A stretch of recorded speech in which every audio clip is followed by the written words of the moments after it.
O Brasil bateu recorde no desmatamento da Amazônia nesta década. Entre agosto de 2018 e julho de 2019, foram destruídos 9.762 quilômetros quadrados, 29,5 a mais que o mesmo período do ano anterior. Os dados são do INPE. O ministro do Meio Ambiente, Ricardo Salles, disse que o crescimento é resultado da economia ilegal da Amazônia. Questionado se as falas do presidente Bolsonaro durante a campanha e nos primeiros meses de governo teriam incentivado o desmatamento na região, o ministro reiterou que grande parte dos problemas vem de gestões anteriores. Andreasa, agora pelo menos o governo não está questionando os dados, né? Porque antes o problema era o INPE. Agora, para variar um pouco, a culpa é do PT. Acho que tem um avanço aí, como você mesmo disse. Nós estamos no mês 11 do governo Jair Bolsonaro, então é óbvio que alguma parcela de responsabilidade relativa a esse governo tem. Eu, para ser justo, considero que esse tipo de processo ele tem uma formação complexa que remonta aos governos passados ou ao governo especificamente Temer. No entanto, veja que pela primeira vez não se contestou o dado, né? Tentou-se encontrar uma solução. Temos uma evolução narrativa, como se diz, porque o INPE esteve no centro do problema no passado. O presidente do INPE foi afastado. Ele pediu demissão em função de pressões do presidente, negando os fatos, negando a ciência, que também é uma característica do bolsonarismo. Então, temos aí o avanço, segundo o qual os dados do INPE são reais, têm valor, são sérios, é uma série histórica. O governo vai lidar de uma maneira ou de outra, mas eu estou satisfeito com muito pouco, considerando que não se nega o número, não se luta contra o número, tem o fato, é preciso reagir positivamente ao que está dito. Por que você acha que essa mudança de discurso agora, Pedro? Eu não sei. Eu não sei porque esse é um governo muito difícil de ler. Agora, tem um momento ali que eles começam a ter que lidar com a realidade, né?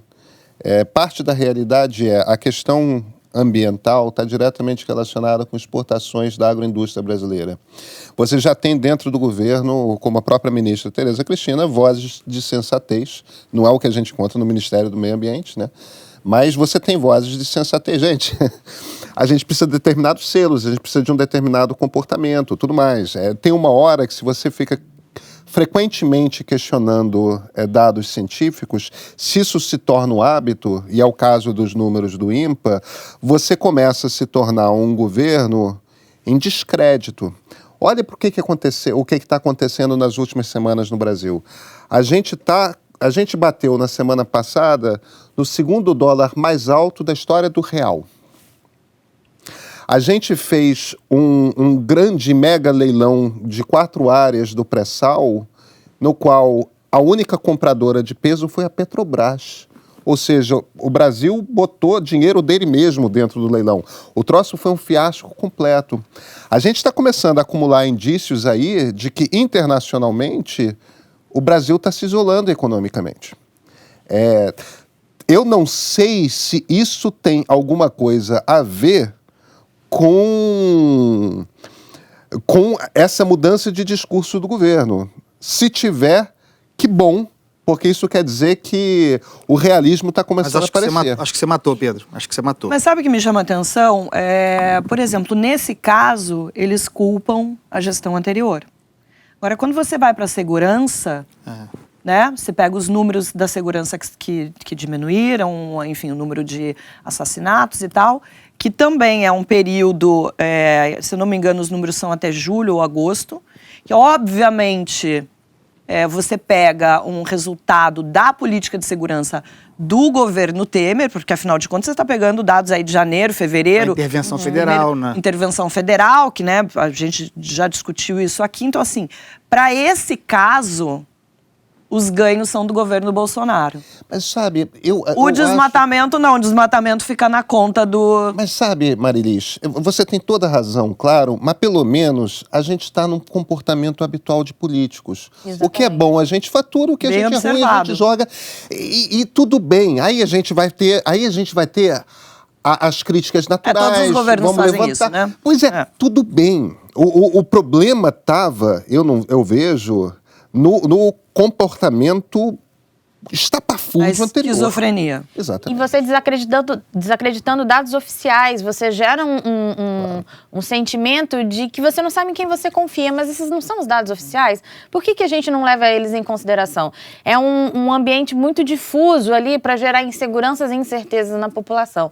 Reconhecer os dados já é um grande avanço, porque você não. Então, aqui eu sei que eu posso confiar. Você não fica, inclusive, sujeito a fake news, né? Deputado, o que o senhor acha do ministro Salles? Porque ele está aí, ele esteve à frente de acontecimentos muito importantes. O vazamento de óleo no Nordeste, que demorou, não só no Nordeste, já chegou até ao Sudeste do país, que demorou mais de 40 dias por uma resposta do governo. Agora, essa questão do desmatamento que está sendo negada, foi negada até agora, e agora o discurso mudou. Agora a culpa é do governo anterior. Primeiro, discordar um pouquinho do Pedro ali, que quando tem fato positivo, o político fatura, e quando tem fato negativo, não é meu abacaxi. O senhor acha que políticos não fazem isso, deputado? Não, aí eu volto. Nós não podemos generalizar todos os políticos. Justo. Então, aí você coloca todos os jornalistas na mesma panela, todos os políticos. Então, aí eu estou defendendo a minha conduta e de outros bons políticos que tem. Eu diria o seguinte, o governo acabou de sair de um abacaxi, que foi a questão petrolífera no Nordeste, até acabou de receber evento importante, o BRICS,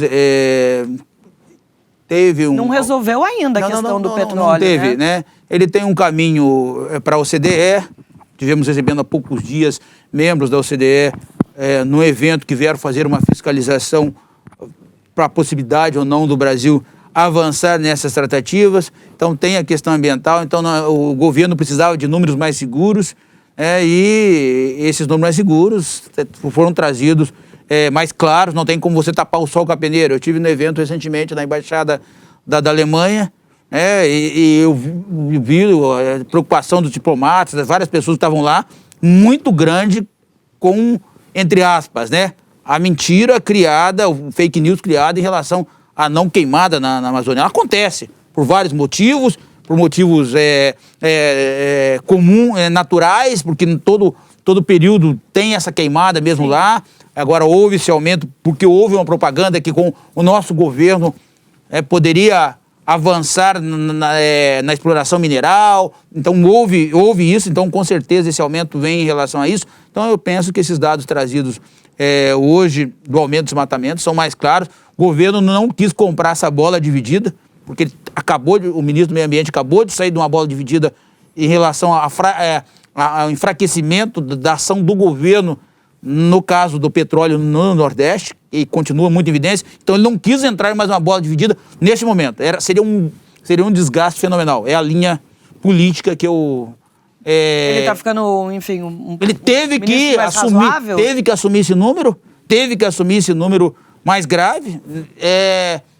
Como você disse, acho que o Pedro também disse, né? Participação dos dois governos, do Temer, do Bolsonaro, teve uma parte da falta da redução da fiscalização e da propaganda que foi feita de que e inclusive o presidente recebeu madeireiros, quem mais? Ele recebeu também aqueles garimpeiros, diz, não, agora não vão prender mais máquinas, vai estar tudo liberado. Isso acabou criando entre os fazendeiros, né? O nosso governo, ao assumir, criou entre essas pessoas um clima de que pode tudo, tá? Um clima de pode tudo, e na verdade não pode. E nesse momento ele viu que os dados são científicos, são claros. Será que isso foi dito para garimpeiros, madeireiros, que na verdade não pode tudo?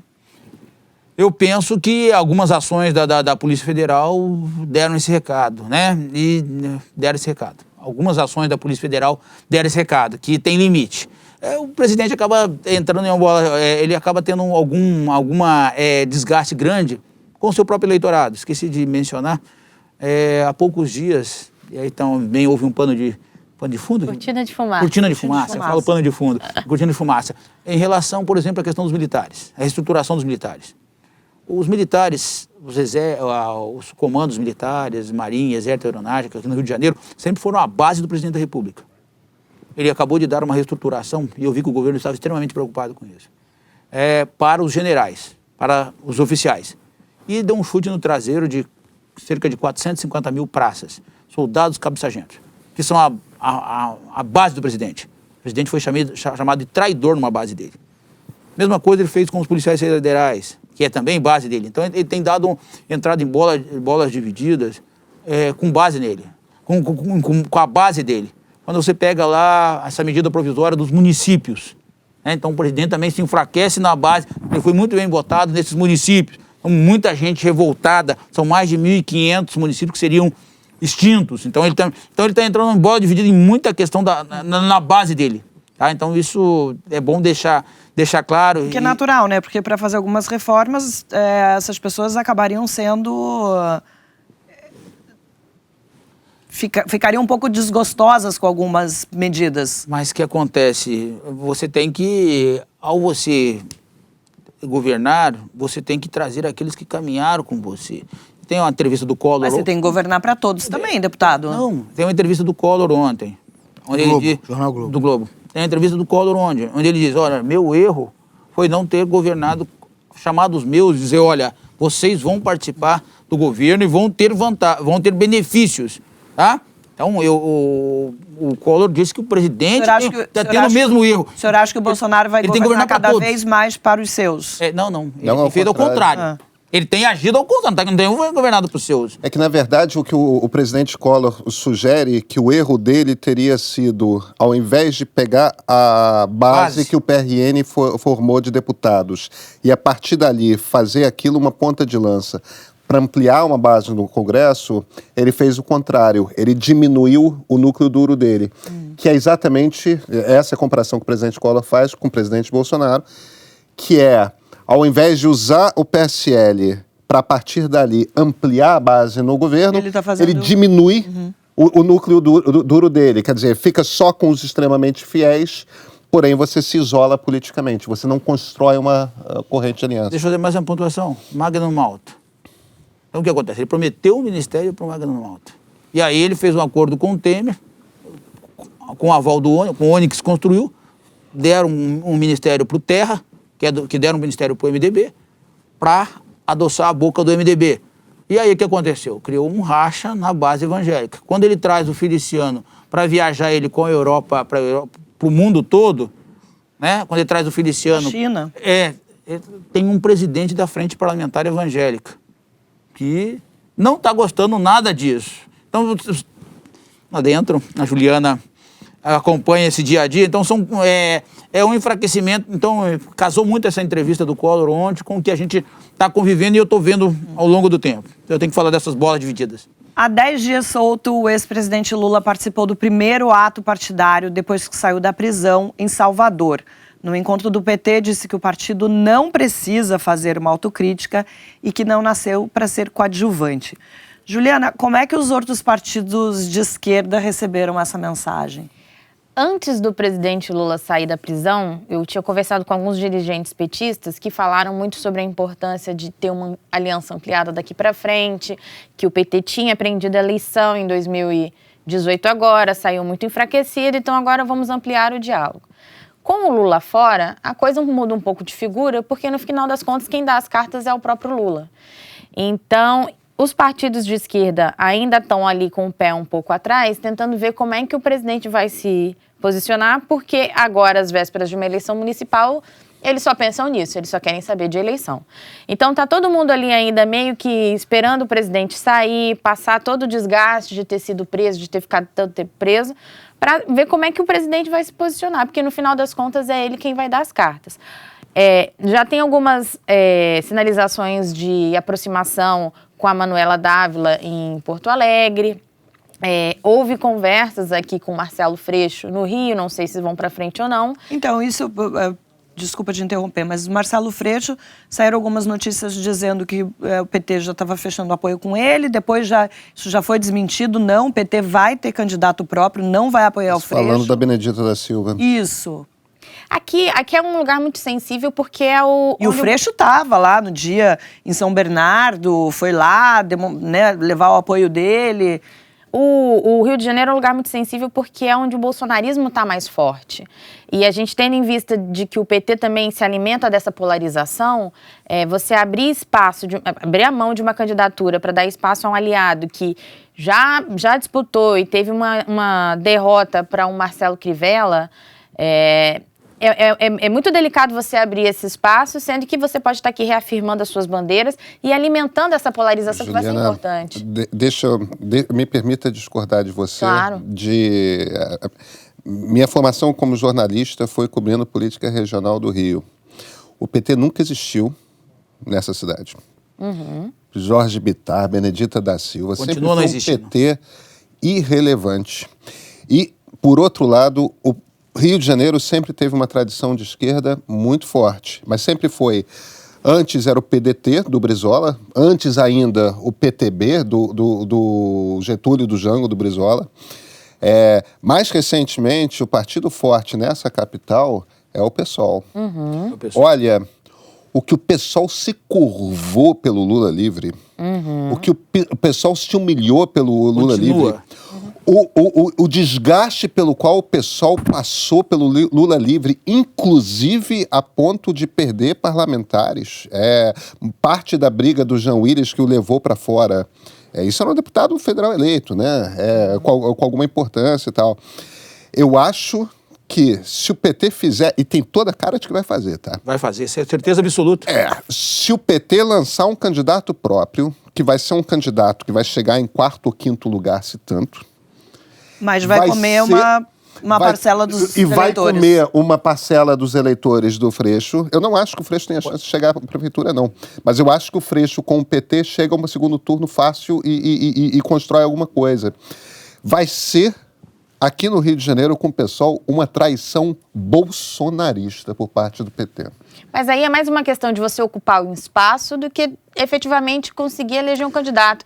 Porque no final das contas, vamos supor que o Freixo se eleja, ele se compõe ali na frente, o PT faz parte do governo, é uma outra história.